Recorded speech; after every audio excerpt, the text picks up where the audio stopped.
Welcome to the Filmmaker's Playbook. My name is Jason Branagan and this is a podcast all about filmmaking. On today's show, I talk to director Daniel O'Hara. Some of Daniel's credits include Harlan Coben's Safe and The Stranger for Netflix, Brassic, Doctor Who, Silent Witness, The Game, Being Human, and most recently, The Red King. In our conversation, we discuss how Daniel got started in magazine, TV and sports, making his IFTA award-winning short film, Ming Is Anim Dom, breaking into television, how he pitches and preps, works with actors, tackles the edit and much, much more. I hope you enjoyed today's episode. Thank you for listening. Daniel O'Hara, thank you very much for joining me. Pleasure. Let's just start at the beginning. And I was wondering if you could talk to me a little bit about your path into the industry, kind of when you knew you wanted to be a director and how did you go about realizing that? My cousin was half a zig and zag. So that was my sort of first exposure to I guess the entertainment industry as a job in any way. Way back when I was in secondary school, I did work experience at Sullivan Bluth Animation Studios. I did a 1-year postgrad diploma at DIT in Dublin Institute of Technology in film production, which in 1 year it gave you a sort of a taste of everything, but you were an expert in nothing. But at least you knew. I was able to go, oh well, I'm interested in cameras and directing. Editing is interesting, but I don't want to spend my life in a dark room by myself. So I sort of had some idea where I wanted to go, and then I got work with Double Z Enterprise when they were shooting the next series of A Scare Bedtime with Podge and Raj. So I started off basically as a runner with them, buying fake blood and plastic poo and scaring the charity shops and Rathmines for costumes. But what was great about that was it was such a small production that you were able to talk to directors, cameramen, editors, writers, producers. It was such a small team. Everyone worked really closely together. So, you learned quite a lot, I think, in obviously working with low budgets and lots of sort of being resourceful. It's classic sort of old school guerrilla filmmaking style. But then while I was there, I sort of borrowed their mini DV camera and taught myself how to use that. And that was how I first got directing work, was in factual TV and magazine TV. Someone had come up with this idea of self-shooting and a DV director. So my first directing job was on an RTE game show called It's a Family Affair, which was hosted by Darryl Breen, and I directed the inserts. So it was like a family game show, and you'd go out and shoot a little piece with the family, and I shot and directed those. Not all of them, but that was sort of first directed. And then from there, Shay Healy gave me a break on there was a documentary series, The History of Irish Rugby. And then from there I went to the soccer show, and then I was working freelance as a sort of director on those kind of magazine TV shows. I did some No Frontiers, House Hunters, and then I had a good long stint on the soccer show, that was amazing. That was sort of, dream come true, sort of on the touchlines when Jason McAteer scored against Holland and stuff like that. And all the time I was working on those kind of shows, I was trying to write scripts for short films. And at one point, I'd saved up enough money to go and do a BBC training course. They had a 1-week training course on single camera drama directing. And it was expensive, but there was only 5 people taking the course. So you got really focused, detailed sort of support and feedback. They had guest speakers. And basically you got to shoot like on the Wednesday morning, you shot like a 1-minute scene and then cut it, and then you got feedback, and then I think on the Thursday you shot a longer one, and so like immediately take what you've learned, take the feedback, go do another one, cut that, and get feedback again. That was sort of really valuable, and that coincided with my short scripts getting better.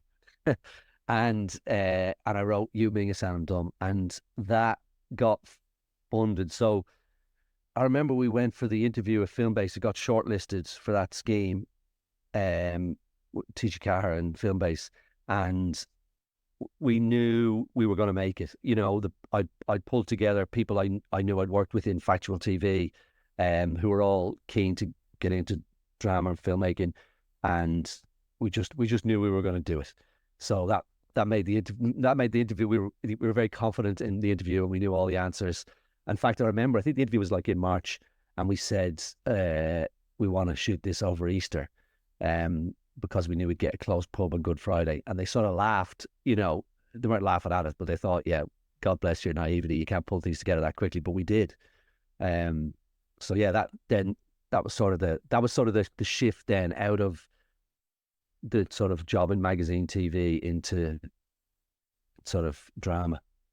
Question on the magazine TV side of things.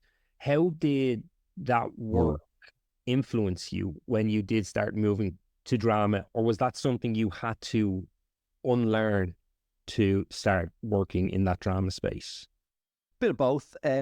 It definitely informs you in terms of when you had very little resources. When I was directing shorts, or you know, short films are funny because they don't have the structure, I think, you know, because the people, by their nature, the people working on them don't have a lot of experience, in general. So I think there is potential for, if you're not well organized, for it all to get a bit flaky and to sort of spiral out of control a bit.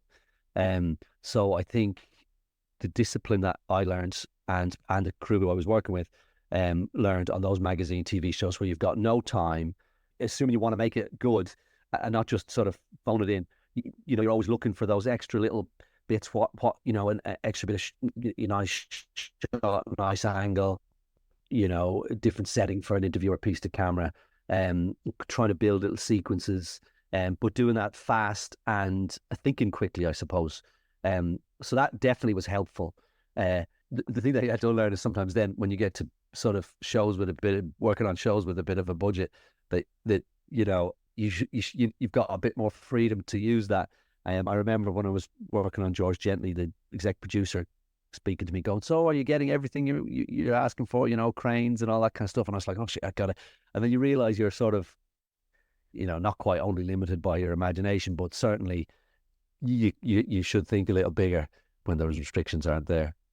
I think that's so very true. I've been in situations as well where all of a sudden you have the opportunity to use things and your mind just doesn't go there because it's been so constrained by what you have or what you don't have. Or what you don't have. Yeah. With Ming Is Anim Dom, how did that film come about, and how long? It's such a well-made film and it performs so well. It's available on the IFTA player for anyone who hasn't seen it and wants to watch it. But I'd love to know how long you kind of lived with it and prepped it and worked on it before you got to the point of going and making it. Not as long, not that long, really. Again, as I was saying, like through that period, I was writing a lot of short scripts, and some I'd show to people and get feedback. Some I definitely submitted to, you know, Film Board and other funding schemes, and got rejected. So that one didn't. I wasn't living with it for a long time, to be honest. I was living with the desire to make a short film and to move into that, definitely, for a long time.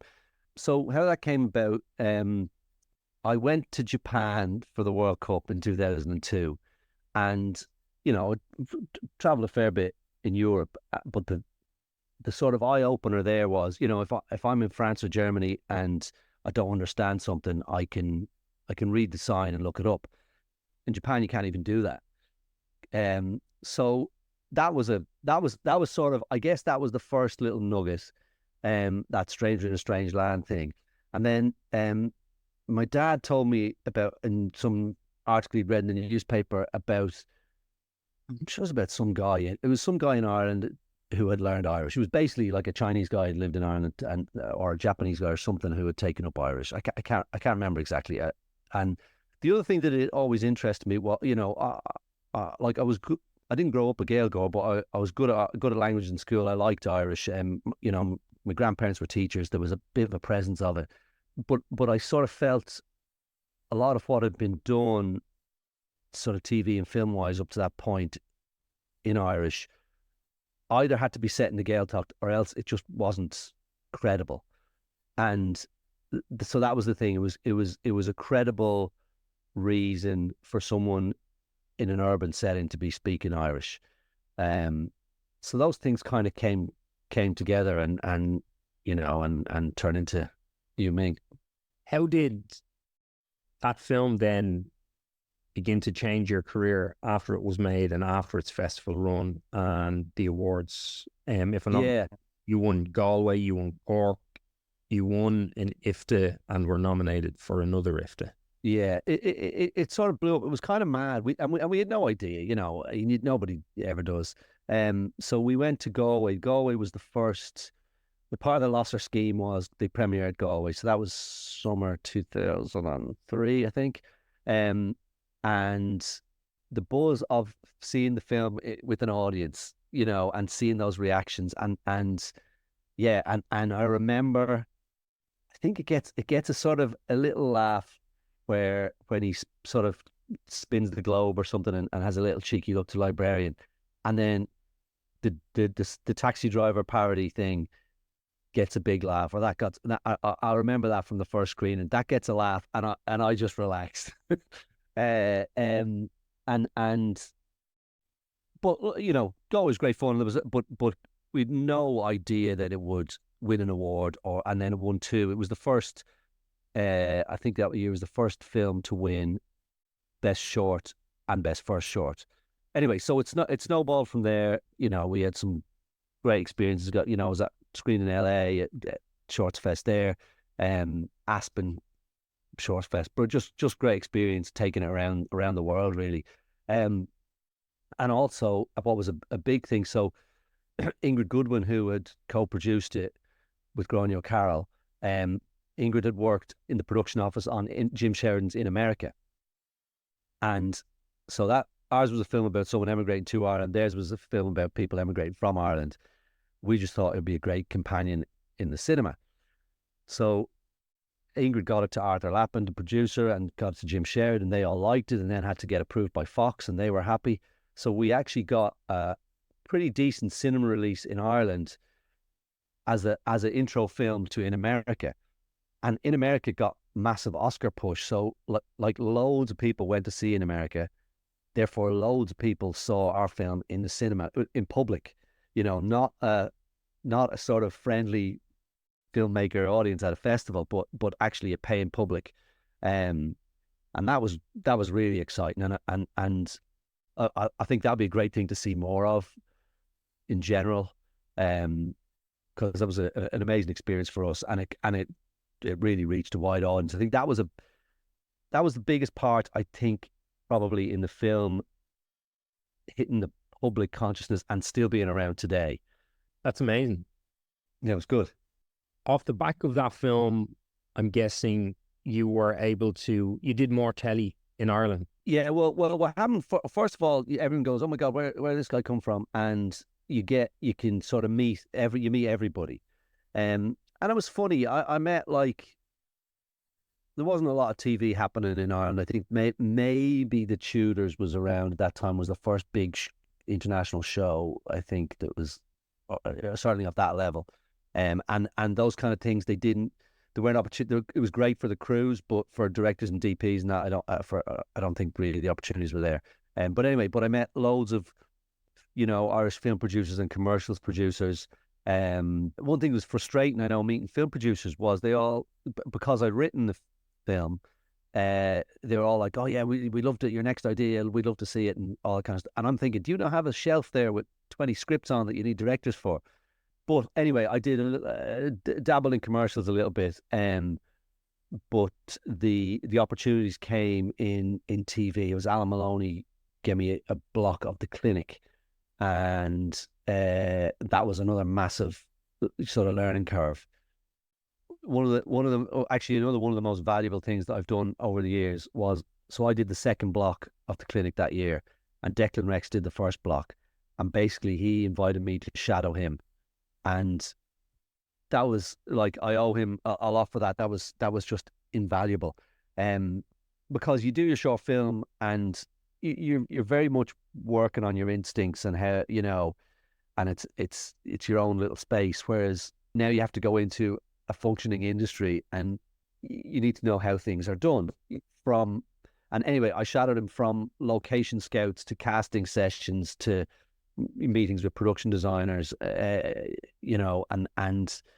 yeah, not so much on set, a little bit on set maybe, but massively in the prep. That was a huge learning curve. Yeah. Was the likes of the scheduling and the page count a big difference then when you moved on to the clinic? No, well, I mean, the short film, I don't know. No, the short film, I don't know. We shoot 4 days or something for 15 minutes. So that's not much. Then the page count in the clinic, I can't remember, but maybe between 5 and 7. I can't remember. But no, it didn't. I had great support. I had brilliant first AD, Martin O'Malley, and DP and Cedric Colton, and I had sort of really just great support. And it was just such a brilliant cast as well. So it was, yeah, you had to know. That's where I guess things like you were talking about, the what you learned in with the restrictions in sort of magazine TV. There was times where you needed to sort of dig in and get it done, and still have those days. You need to be able to do that. So at what point then, or how did the move to directing television in the UK begin to come about? Was that a very intentional choice, or was it something that an offer came in and you were just interested in it and it led to more and more? So the first opportunity came with the clinic, and then myself and Paddy Corney wrote Paddy Wackery for TG Carr. But when I had I also did another short film, Fluent Dysphasia. So when I had two short films, and I was, as I say, I was going around meeting people, and I realized, commercials was sort of hard to break into.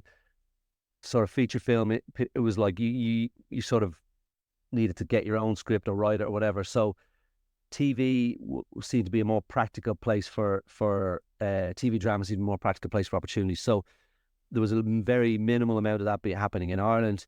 So I looked to the UK as well. So I sent my short films to a bunch of producers, followed up with, trying to organise meetings, and said, right, I'm coming to London. And I did have a bunch of meetings. And the advice that I was getting was, we love your short films, but you need to do something to schedule and budget, or something, a couple of episodes or something to show you can work to schedule and budget. And also you need to get an agent, because that's just how it works. Yeah, so anyway, I got the clinic. So that was my couple of episodes of something, which did get me an agent. So, and then we went and did Paddy Wackery. And over that time, my agent was sort of sending stuff out and I guess trying to break me into those, I don't know, whatever shows of a certain level that you try and get your first sort of drama credits on, whether that's, Casualty or Hobby or those kind of things. And probably looking at other shows as well. And I remember being frustrated that it just wasn't happening. And George Gently they had shot in Ireland the previous year, and they were setting up to do another year in Ireland. And I remember, because I maybe had spoken to Ed Guiney, and he had said, that my name would have been on a list or whatever. But I remember talking to my agent and saying, look, I know I don't have the CV to be doing feature length Sunday night BBC One, but that's fine. But surely I can get a meeting at least, and whatever. Anyway, I sort of pushed it, and he pushed it, and I had a meeting with the producer Johan Noble, and I remember prepping to go in and talk up my CV and say, yeah, look, the clinic, it might not be Sunday night BBC One, but it's, for here it's big, and anyway, I didn't have to talk about my CV at all. I went into the meeting and it was like, tell us how you would approach this script, which was great, because then it's like your CV gets you in the room, and then you're invited to have a creative conversation. So that then when I went, met the producer, met where they went and met the exec, and then I went over to London to meet the writer Peter Flannery, and anyway, and I got the job. So that was 2 90-minute TV films, I guess, for BBC One Sunday night. Yeah, that shot in Dublin, and that was for Company Pictures. And so anyway, that went really well. And when that finished, I had, obviously, you think, great, you're up and running. After that, I had interviews for 2 different shows. I'd interviewed for Raw, which was a new restaurant kitchen drama starting on RTE, and I interviewed for Skins, which had been one of the biggest sort of new Channel 4 shows. And I didn't get the job on Raw, and I did get the job on Skins. And I thought, actually, you know what, the opportunities are going to be over there for me. So that was the move. As you mentioned, going in and taking that meeting for George Gently, maybe we can move into some of those kind of craft questions and look at what some of that stuff is like. So I guess in terms of that meeting and in even today, so I guess first and foremost, are you still pitching for shows, or are you straight to offer, or is it an amalgam? I guess every show is different. No, I think you're always pitching. I think you're always asked for your take on it. You know, for example, you know, on The Red King, I'd worked a lot with Nicola Schindler, and I'd worked a lot with Toby Whithouse, and when they developed a show together, you know, I was obviously high up on their list of who they wanted to direct it. So that wasn't a difficult conversation, but I still, sort of take on it, certainly for the channel, definitely for the channel. That's understanding the tone of the show, and definitely visuals help that, you know, whether that's a mood board or you know, a series of things. But yeah. What do you think is the hardest part about pitching for a show then? I think sort of articulating it, because what words mean to me don't necessarily mean the same thing to the person you're pitching to. So that's where I think you have to be concise and clear, and don't feel you have to over explain it. If you say this is what it is, just sort of follow through that. Don't feel you need to keep sort of qualifying it. I think visuals are so essential really now, you know, because you don't want to overload with information. So the visuals just help with that. You know, for example, on the Red King, what I would do is I would go, okay, what's if you tell me in one line what the show's about, then I would say, well, it's kind of the battle for this character's soul in a way. Well, who's the battle between? Okay, well, she started on the mainland and she, you know, the Law and Order, and with that stuff, it was, you know, very monochrome, straight lines. There was a strong visual style there. Then she goes to the sensory overload of the island, which is wild and a free moving camera and loads of color. But then the True Way, which is kind of this sort of culty religion, it's very controlling. So in terms of the camera movement and the color in the frame, you know, those 3 different styles will influence almost every scene in the show to a lesser or a greater degree. So obviously I'm presenting visual references for each of those, and yeah, and talking about the tone as well. I love that you mentioned the limits of language and how language means different things for everyone. I actually had a similar conversation very recently. So in terms of like communicating those things, are you have kind of like a lookbook, or are you putting together kind of sizzle reels or teasers? No, I know some people do that. I tend not to do the video thing. I think a few strong images, still images, I think are really helpful. I think you want people to have to do as little thinking as possible. You know, you almost want to go, this is what the show is, and you know, I've done pitches where I've maybe put in too much, and maybe a producer likes it and goes, I really like it, I get what you're saying. When you go to show this to the channel. I think you should streamline it and make it more focused. I've had that advice in the past. So yeah, it's just that too many ideas, sometimes too many ideas clutter things up and obscure, the strong ideas that you need to come through. Yeah, I think that's great advice as well. It's like an argument. If you have too many arguments, it undermines the one core of it and makes their perspective or point of view less believable. Okay, so then you're hired. What's the first thing you begin to do in that process? I'm guessing reading scripts, but exactly that. It's funny because I would go and read the scripts again. That is the first thing. So now, I guess when you read the scripts the first time you get sent them, I'll try and read them not too analytically and just enjoy them, and then see what jumps out at me. What are the key things? What are the cornerstones?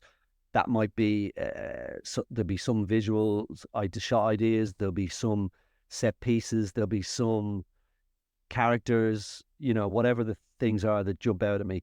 But then when you get hired and you read it again, you can sort of start to dig into that a bit more, and I go, okay, well, I thought of this character, and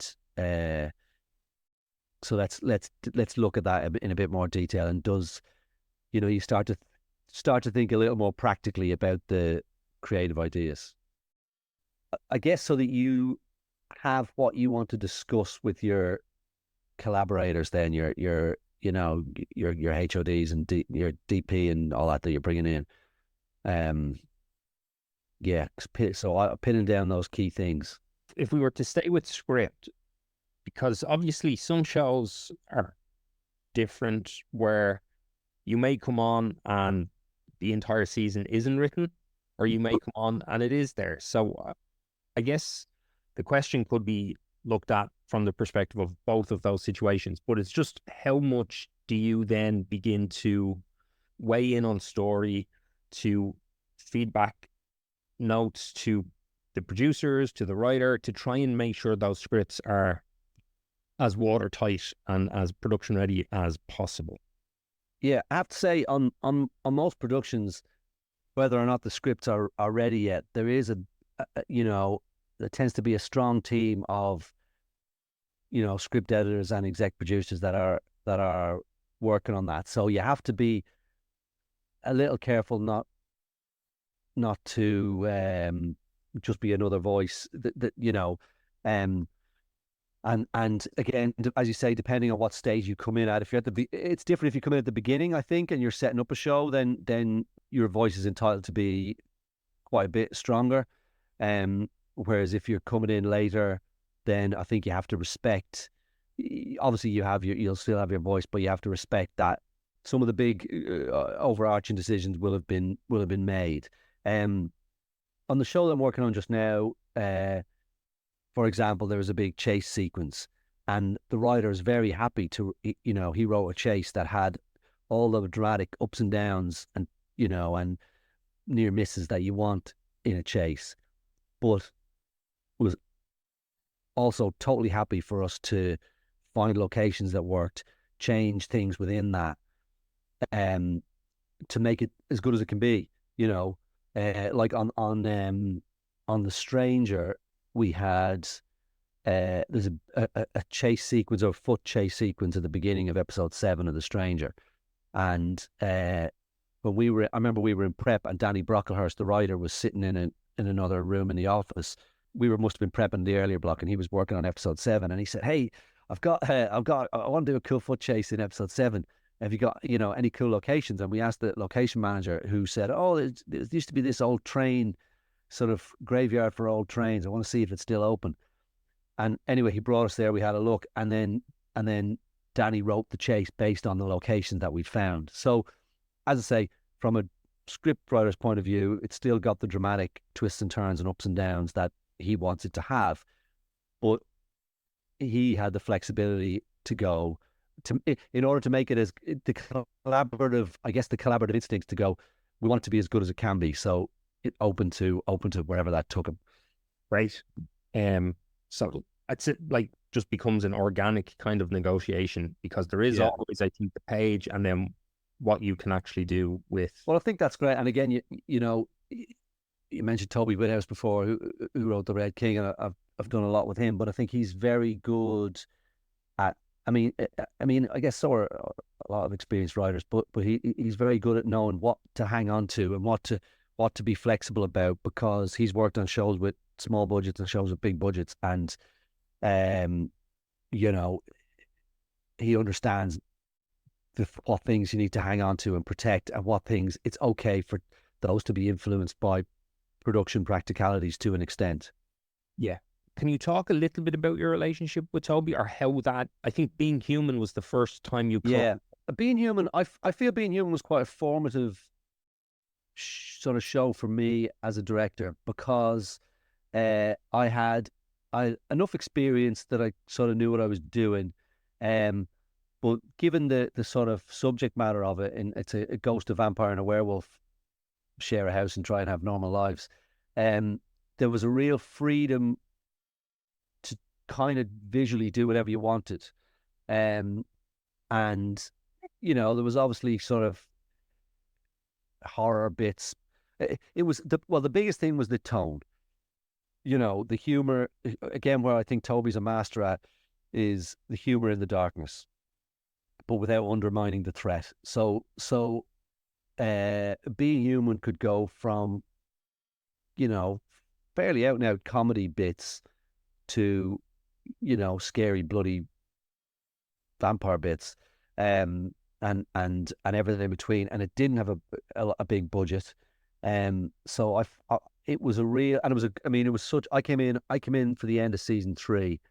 And it was a great crew, a real family atmosphere. Some people who've been on from the beginning, because the scripts were so good, it was sort of inspiring people to come up with their best ideas, with small resources. The art department used to come up with great ideas every day with fishing wire and fake blood and whatever. So that was definitely a sort of a formative one for me. And then I did The Game. I did the second half of The Game, which was a 6-part Cold War thing that Toby wrote for BBC One or BBC Two. I can't remember, BBC anyway. Which has just recently popped up on the iPlayer again. If anyone has access to that, it's worth a watch. It's Brian Cox as the head of MI5, 1972. The Soviets are planning a mission on British soil, and that was great fun to do. And then I also, Toby wrote a 2-parter of Doctor Who that I directed, and then The Red King last year, which was another really great experience with a family atmosphere on set. So I think he and I have just kind of, I guess our sensibilities must be quite aligned. I do think that tone of the humor in the dark is a difficult thing to do, difficult for writer, difficult for director, difficult for actors.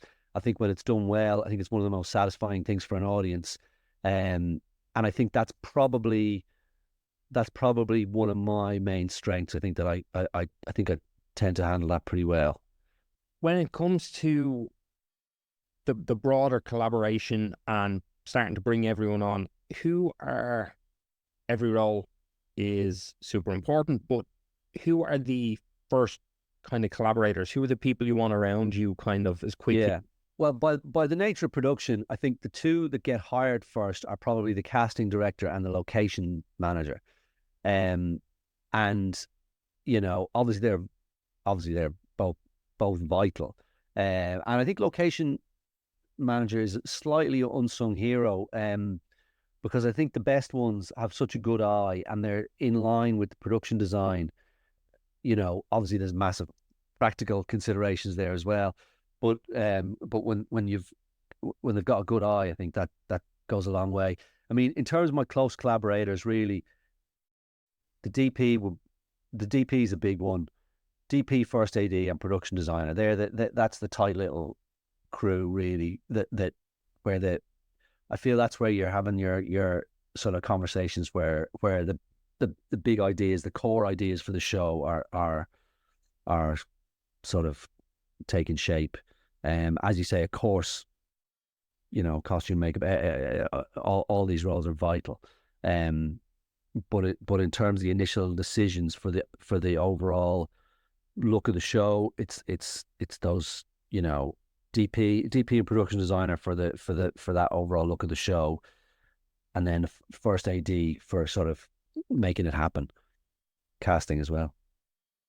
With those core HODs on, and maybe we've touched on this in terms of you talking about going in and initially pitching, but how do you then begin to translate and communicate your vision to all of these HODs to make sure that you are understood clearly? Because again, I love that you said it, just that language is different for everyone, and what you have in your head and what you're saying might make perfect sense to you, but it doesn't sing that way in someone else's brain. Yeah, no, that's why I think again the visuals, and I think not overcrowding it is really important. Again, to have core things that to hang on. Stay close, which we did for Netflix. There was a lot of color in it, and with different colors doing different things. But one which was, Richard Armitage's character, he was the one who suffered mostly from the sort of PTSD of the violent incident that happened 15 years ago. And we just used red as sort of color for him. So I had a couple of images that, that would be core for that. But so that's, in a way, that's the clarity and decisiveness that comes from me. But then costume designer has, I want her to then come up with better ideas than I would for costume, and the production designer better ideas than I would for what is flat's going to look like. And it's all there on screen. And I think, if you've hired good people, they'll respond really well to being given that a creative freedom to bring their own. And people don't want a complete blank page. People want to be directed by the director, of course. And any stories you hear about people having a bad experience with a director, 9 times out of 10, it's because of indecision. I think you need to make your creative decisions and have confidence in them, and then share them, and then, for me, not to over dictate. Then to give each, you've hired a strong creative person, hopefully in each of those lead positions. Well, you want them to bring their best ideas, rather than just executing my ideas. If you know what I mean, if you're too prescriptive, I'm not going to say he needs to wear a pair of red trousers in this scene. I just say his color is red, and let's see what she comes back with. Yeah. So just giving people ownership over their department. 100%, and then they'll feel ownership for the whole thing. Yeah, love it. You mentioned casting director, so I'd love to get your kind of top tips on casting, how you manage that process then when you are working with a casting director. Yeah, well, so sometimes a lot of time for the top roles, it's lists, and people are getting offered, and so then you're looking at show reels and things rather than necessarily meeting people. Sometimes you will, depending on the job, depending on the actor. I guess you often might have a Zoom or something just to have a chat. But I think if you've got that far, then they're pretty much getting offered the job. But in terms of auditions, what I like to do first is watch people's instincts. Without giving them too much. You give them a sort of overview of the show, but without giving them too much direction. What are their instincts that they brought to the scene? And also allowing them, that they've prepped for an audition, so let them deliver what they've prepped without sort of starting to interfere with that. And then I think you definitely want to see how they take direction. And that's funny, sometimes, and again, it depends on the role. Sometimes people will do a great job on a role, and then you try and tweak it a bit, and they won't really have a variation, or sometimes that doesn't matter if it's a small part, but I'd say that's a bit of a red flag. I think sometimes you know, even if I know I've had auditions where an actor has nailed it, you know, but I've gone, well, that's great, but let's try and do something different just to see. And I think you want, like, and it's hard sometimes in auditions because it's such a short space of time, but to try and build that relationship, to give them a bit of confidence, and to know that, you know, you're, you know, trying to catch them out, that it's like a safe space, if you like, that you know, I know this sounds like it's a mad idea, and it might not be right for when you shoot the show, but let's just try it anyway. And again, 9 times out of 10, actors, I think, respond really well to that. They go, yeah, cool, okay, we'll give it a go. If they, as long as they feel they've delivered, you know, what they what prep. it actually is, yeah. So when it comes to actually working with actors, then particularly on set, how do you approach that part of the job?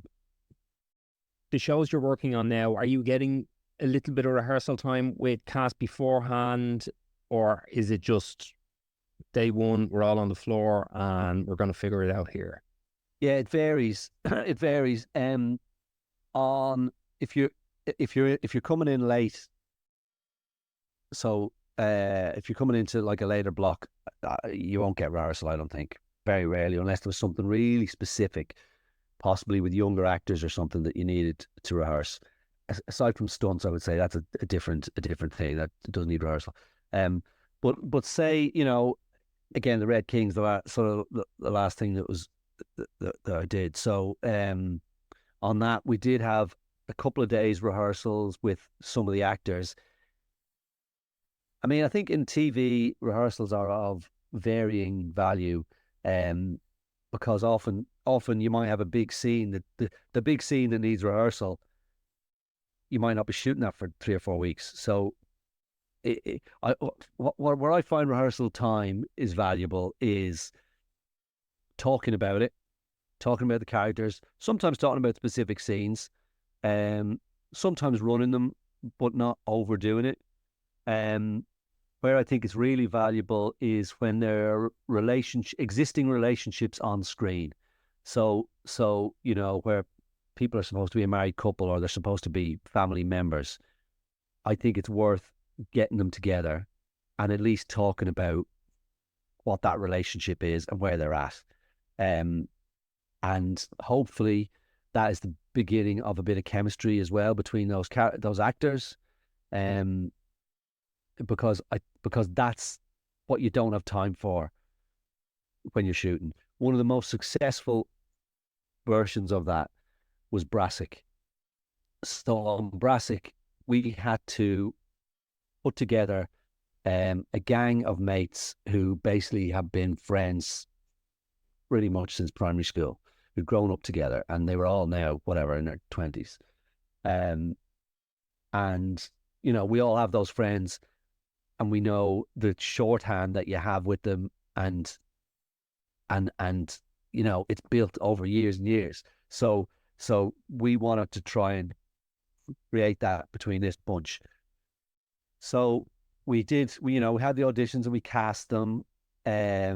Joe Gilgan came in for quite a few, I think certainly some of the callbacks with some of the key sort of actors. He did come in for some of the auditions, and we did a mix of, running the scenes and a bit of ad-libby stuff.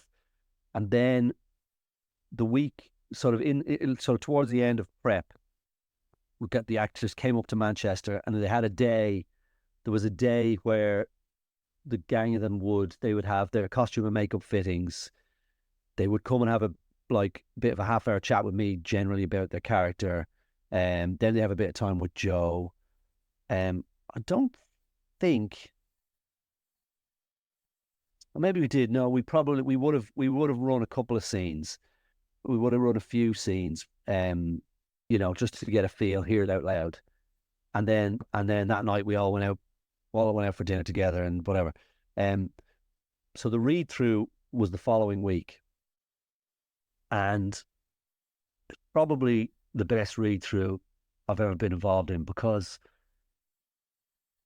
So the read through often is where people will meet each other for the first time. The actors will meet each other for the first time. In that read through, the boys were already buzzing off each other across the table, little twinkles, little sparks, firing things back at each other.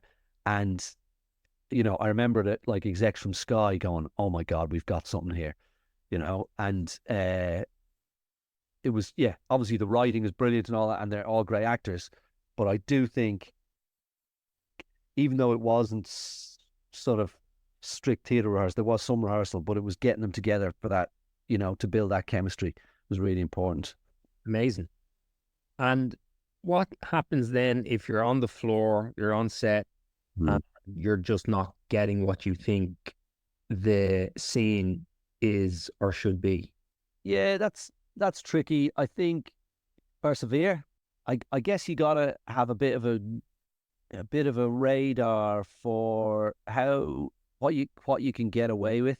If you're if you're really in a situation where something isn't working, I think sometimes you have to think about how the scene will be put together in the edit and start to think about those components that you need. Whereas when you started, you might have had a great idea for this to play in one shot, but that's clearly not going to work. So you need now to think about how you cover this scene in order to put it together in a way that's going to work. It may involve cutting out some material if something's not working. But again, you can do that in the edit. But I guess that's the way you start to think then. I mean, in terms of working with the actors, of course, you got to keep going. You got to, what you don't want to do is overnote an actor so that they're starting to get confused. Sometimes it's trying to see what's not working. Is there a simple note that you can give that will change that performance, even if it means throwing out what you've just spent an hour doing? I find a lot of the time, and this is not necessarily when something's going wrong, but I find a lot of the time giving an actor a note about a line early in a scene can affect the whole rest of the scene. You know, it could be maybe don't shout at him there, maybe do that one through gritted teeth, you know, and then you'll see that it'll build and build and build.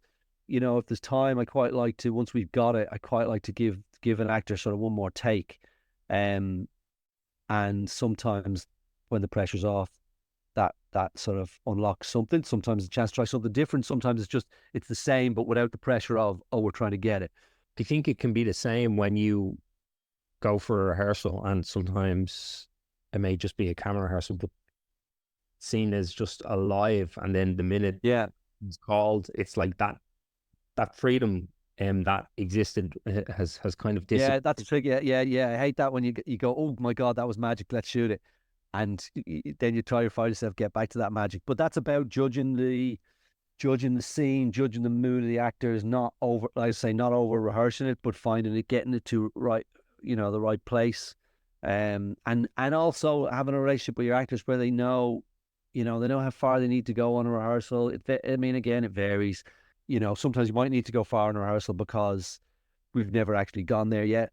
Or sometimes you might go, I know you're going to go there, so just don't go there in rehearsal. Let's just hold it. And, so again, but it depends massively. So when you arrive on set then, you mentioned you may have a oneer planned and you think this is going to play in one, then something realize that's not going to work. Actually, we need to rethink this.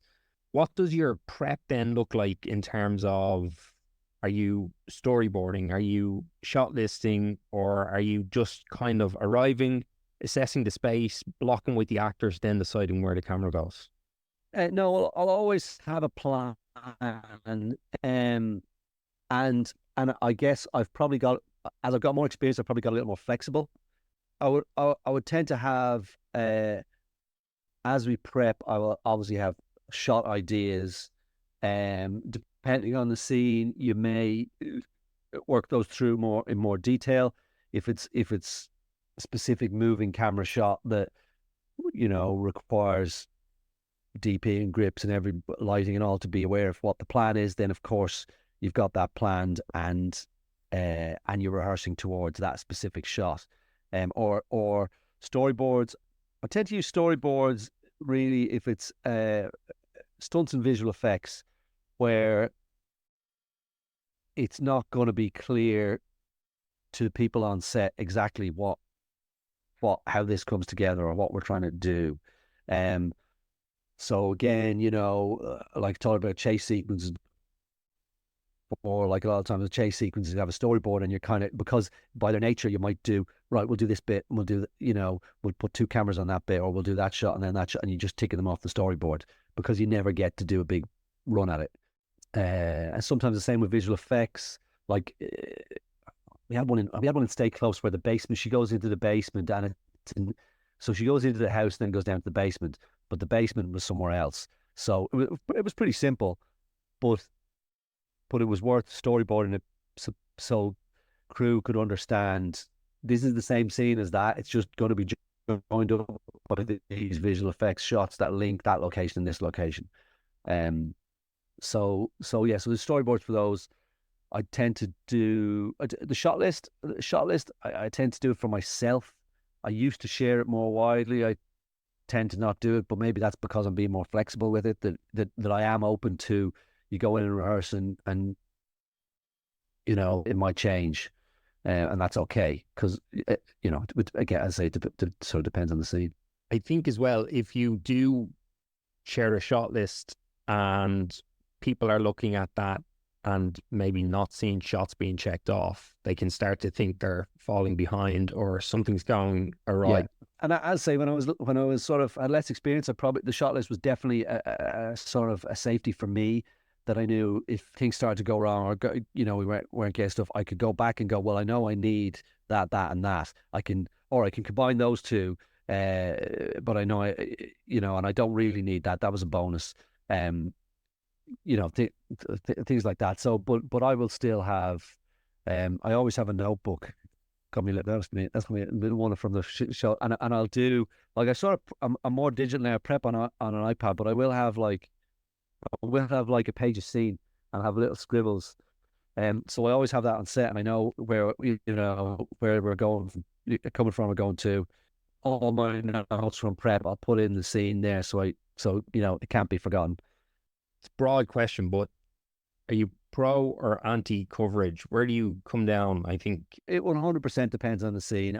Like episode 3 of The Red King, there's basically a big storm, and the islanders all sort of hole up in the village hall, and we talked about in prep how also feel that you're sort of in there with them, and we came up with the idea of doing a lot of oneers. So within that episode, there's a lot of the scenes are just one shot, steady cam or on the dolly. That it's harder to do. You got to choreograph it, and it definitely takes more takes, but it works. It works really well, and that was something that we talked about in prep that our exec producers were on board with. But when you're shooting it, that it has to hold, it has to sustain, and it has to get the beats that you need to get. Like there's one scene in that where Grace talks to Griffith backstage. They're hiding the just tracks in all the way, and if you were shooting that scene with multiple shots, the way you would quite possibly cut it is you might start with a wide, you might have a tighter 2 shot, you then favor him when he's being aggressive towards her, and you end up on a close-up of her. Well, we did that, but we just did it in one creepy tracking shot, which added a whole other tension to the scene. So amazing, oneers, no coverage, we had a creative plan, we stuck to our guns, and we said that's what we're doing. It just doesn't work all the time. There are many scenes, probably more scenes where, and it's where you need coverage. You need multiple shots, because we're working to a broadcaster. The episode will have a time restriction, so all of a sudden you might find yourself needing to cut things out for time, or for creative reasons, or just for anything, for pacing, for whatever reason, for using a different take.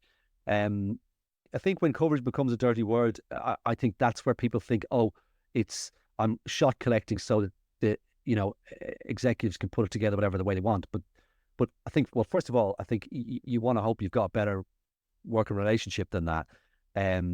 But also, as the director, you may want those options. It's great to say, as I say, being decisive is really important and knowing what you want.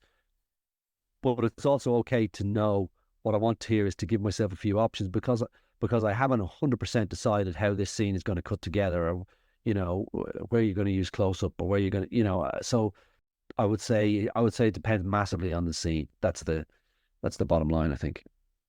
That episode 3 of The Red King that you were talking about, some of those one-er shots, in any of them, did you stick to your guns wholeheartedly, or did you say, you know what, actually, let's just pick up a reaction here or an insert here just in case? We did stick to it. There was one. The only one that we sort of we shot another bit was where they sing a song, and we had one shot where we kind of go in a loop all the way around. Actually, I can't remember. I'm trying to think now. Did we cut in? Can't remember. I can't remember in the final cut to be cut in. I definitely on that because they were singing the song. I definitely did a tighter pass, so that I made sure different characters were featured. But I can't remember if we used it in the end. But no, with a lot of them we did stick to our guns. There was one quite long. It's funny, and then this is again things that are on the page. Sometimes you find in the edit they're not necessary. There was one scene where it started with a character at the bar, and we tracked across to Grace coming in, and then she was going to go out into the storm. So we tracked back with her through the room, through the hall, as different people came and tried to stop her. And in the end, it didn't need it. So in the end, it's a much shorter. It was actually quite a tricky shot, and timing people's arrivals and performances. But in the end, a lot of that got cut out, and it's basically she just says, "I'm going to go. Call me if you need me," and so it's a much shorter shot in the end. But yeah, it was we for the most part we stuck to our guns. Love it. That kind of leads nicely into the edit and looking at how exploratory you allow yourself to be with the footage that you have. And again, on just different show by show probably, and who the team you're working with, the broadcaster you're working for, the amount of time you actually have. But how do you approach that process of actually starting to assemble what you've shot? Yeah, well, time is a big factor. I think while we're shooting, the editor is assembling the scenes, and sort of I'll get on a Thursday evening, I'll get sent the assembly of the week, and if I've got any notes on that, I'll feed them back, which he would do on a Friday, and then producers and execs get the assembly on a Friday evening. So when I go into the edit, then once the shoot is finished, the editor will have assembled the full show as per script, and straight away I'll have things that I go, well, what I wanted to try here was this, and sometimes it'll work and sometimes it won't, but basically you go, here's what the plan was, and then I sort of start to implement that. We tighten it up.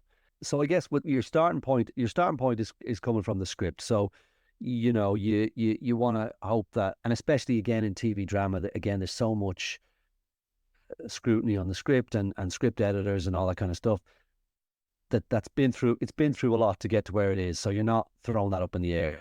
That script is pretty tight. So your first pass is really a tight version of the script. Then some scenes will throw themselves up as obviously either unnecessary or in the wrong place, or if the pacing of an episode, you kind of go, oh, that's funny. It kind of feels like 2/3 of the way in, that kind of feels like an ending, and then the rest of it is a bit kind of hard work. So can you move scenes earlier so that you hit that climax in a better place, or do you cut some of the later material, or do you just change it so that it doesn't feel as sort of slow as it is? In my sort of experience on the shows I've been doing, there's pace is a lot of it. It's understanding the sort of narrative momentum of what's going on. There will be sequences where I'm talking about like being exploratory. There'll be sequences where there's room for a bit more freedom, whether it's, I don't know, an action piece or some montage piece or something sort of more I don't know, it's room for a bit of artistic freedom, maybe. Sounds a little bit like, well, one, trying to put yourself in the couch at home as the audience, and also letting the show speak Yeah, and tell you what it wants to be. and I think you don't want to overdo the thinking about the audience thing.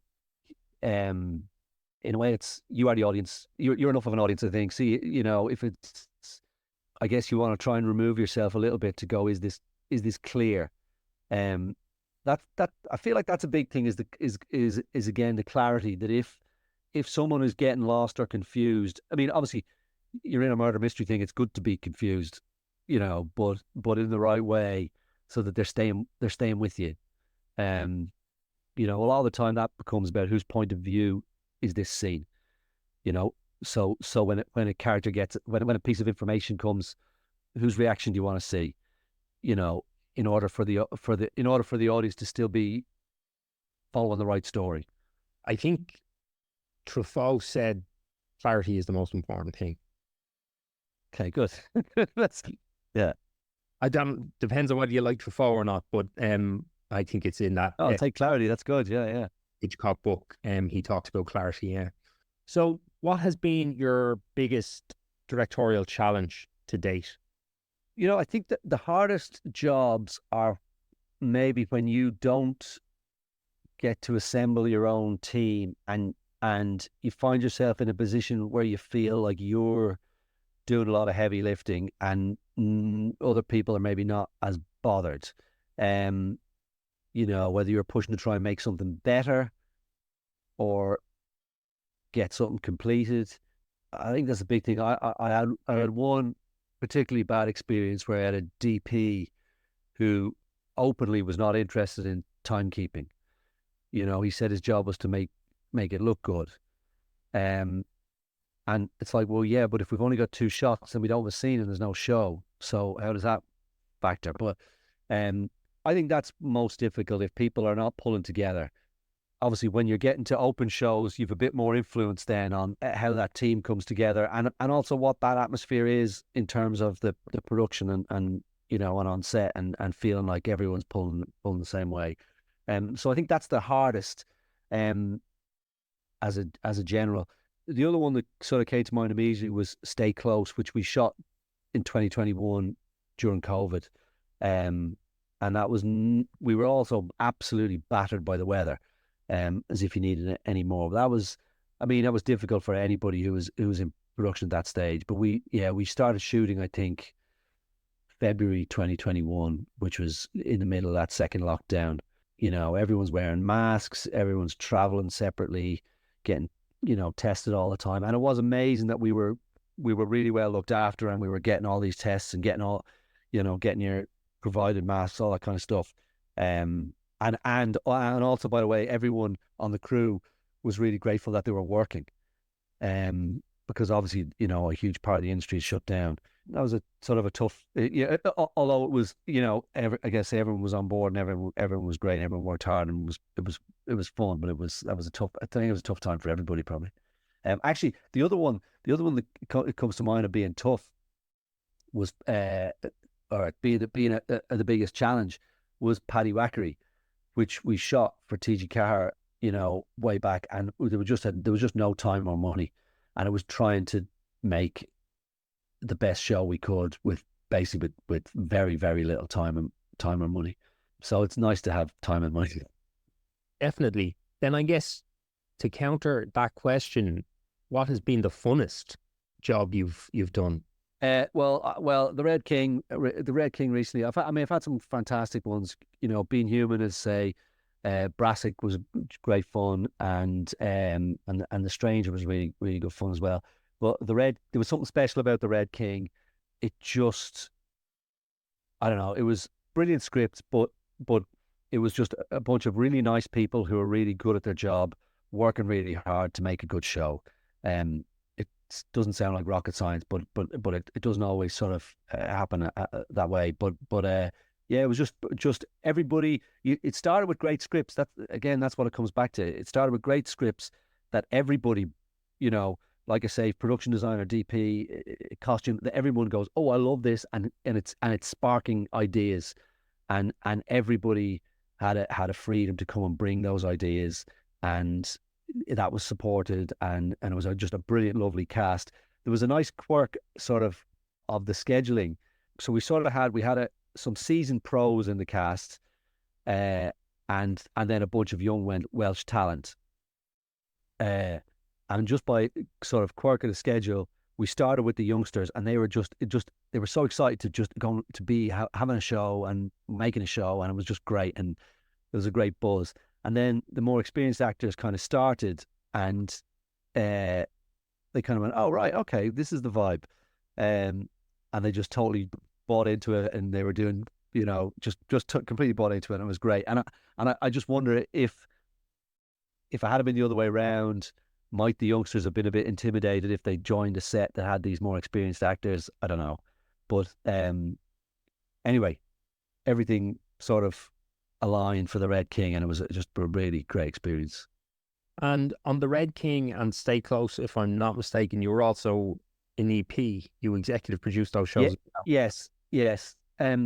I got and I had an associate producer credit on The Stranger, I think. But really, that's just an acknowledgement of the responsibility that you're taking, and a responsibility for the overall show. Maintaining the tone and creatively contributing to it in a bigger way than just coming in and directing your episodes. What would you say then is the most difficult thing about being a director? Well, funny, it's probably not really to do with directing. I think still working freelance and not knowing where the next job is coming, and I think is definitely the sort of the most challenging element, I think, of choosing the freelance life. And you need to be able to handle that, because at different times, sometimes you could take every job that comes in. Sometimes you need to hold your nerve and say no, and take that risk that you might not have work for a little while, that the one that comes is the right job for you, and maybe is a better fit and is a better piece of work, and maybe moves your career forward. And I've had both. I've had times where I've sort of taken that risk and it's paid off, and I've had times where I've taken the risk and it hasn't paid off, and I'm left going, oh bugger, I'm out of work for a while. What's helpful is trying to generate your own work. Probably a lot of directors do that anyway, whether or not you write. I think, I do a little bit of writing, but I'll also try and, keep an eye out on books to option or whatever, but keep an eye on that, and to try and again, you talked about relationships again, building creative relationships with producers as well, and maybe, starting to influence what shows you're doing yourself, try and generate some of that for yourself. But yeah, that's never not challenging. Is the where's the next job coming from? But that's part of the game. Knowing what you know now, if you could go back in time and give young Daniel some advice on what to expect, or something that might bolster him over the course of his career, what would that be? Trust your instincts. I think what I did a little bit on the Red King actually was to try and slightly unlearn all the things that here's how a TV drama should get made. Here's the shots you should use, to try and try to go back to when we're making it, you Ming Is Anim Dom or short film, whatever, and you're 100% going on instinct, because you don't know anything about really how to put stuff together. And because I think sometimes it's those instinctive creative decisions are what set you apart. I guess that's your voice, and to try and not fall into doing things the way that you think they should be done. It's funny because the nature of the sort of TV drama world is sometimes there's a contradiction, because you're hired for your creative ideas, but then sometimes you'll get notes that you feel are working against that. It's like you're working to a brief, but if you only deliver the brief, that's not enough. So, it's it's probably the old commerce versus art debate, but that's an ongoing thing. But I do think trusting your instincts is a key thing, because that's what separates you from everybody else. I just want to acknowledge how much I love the idea of trying to unlearn things when you were on the Red King, because it's something I've been thinking a lot on lately, which is, how do you ensure in this job that you continue to learn and continue to push yourself, because it can be so easy to get to a point where you rely on things that work. Yeah. How do you continuously kind of chuck all that out and try and do different things all of the time and continue to test and experiment and grow? Yeah. And it's interesting because you find yourself in scenes, you go, you have to know as well when, if it ain't broke, don't fix it. But also, so there's a balance. Sometimes you go, like, I don't know, I find it like sometimes with like shooting scenes in cars, you work to try and find a new angle or something a bit interesting, but actually these angles work when you're shooting in cars, and that's it. It's that's the way it works. So it's that balance of yeah. I think I by the way, I think you are always learning. This I've just, I mean, in post now on a job, and the shoot was, it was great, and I learned so much. And yeah, you just keep learning. And you want to try and do things in a way that's surprising, I suppose. Like, it's not reinventing the wheel, but it is trying to come up with original ideas. But I think again, from an audience point of view, I think it's really satisfying when they get surprised or see something in a new way. And sometimes that's holding one shot for a long time. Sometimes that's a funky angle. Sometimes it's, I don't know, it's a crazy wide lens in an actor's face, or sometimes it's not showing an actor's face when you think you should, So, okay, there's a version of this where it could feel like other things, but how do we just make it its own thing? It's got enough of its own thing. So that's where your instincts come in. Don't fall back on references of other films. How does it make you feel? So Brassic was another one like that.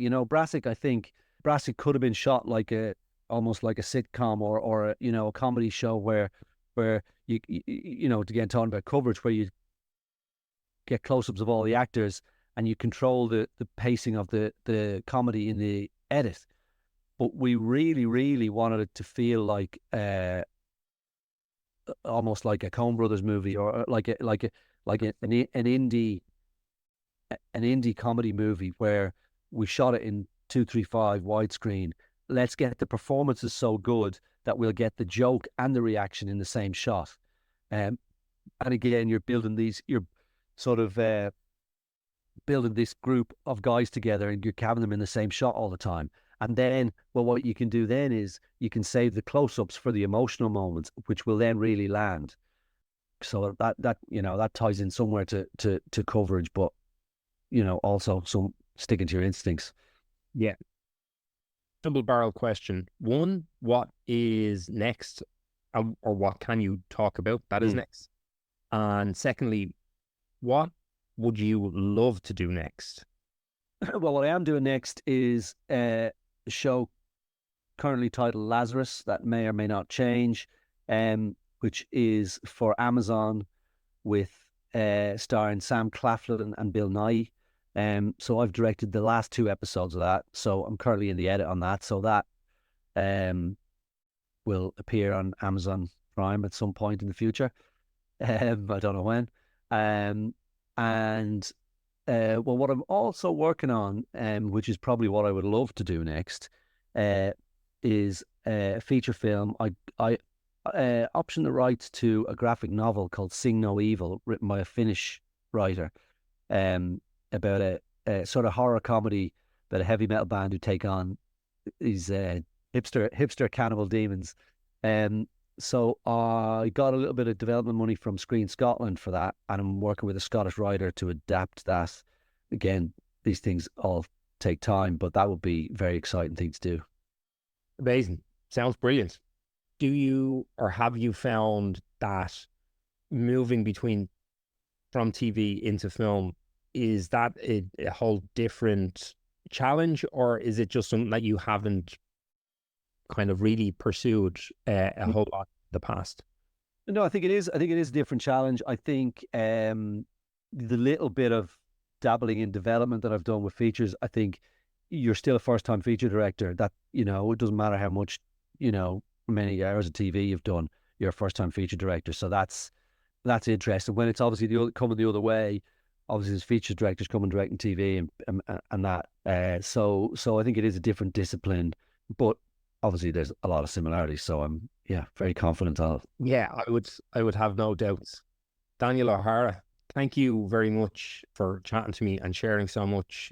I had a great time. Me too. Thanks very much. And that's a wrap on Daniel O'Hara. Thank you for listening to the Filmmaker's Playbook.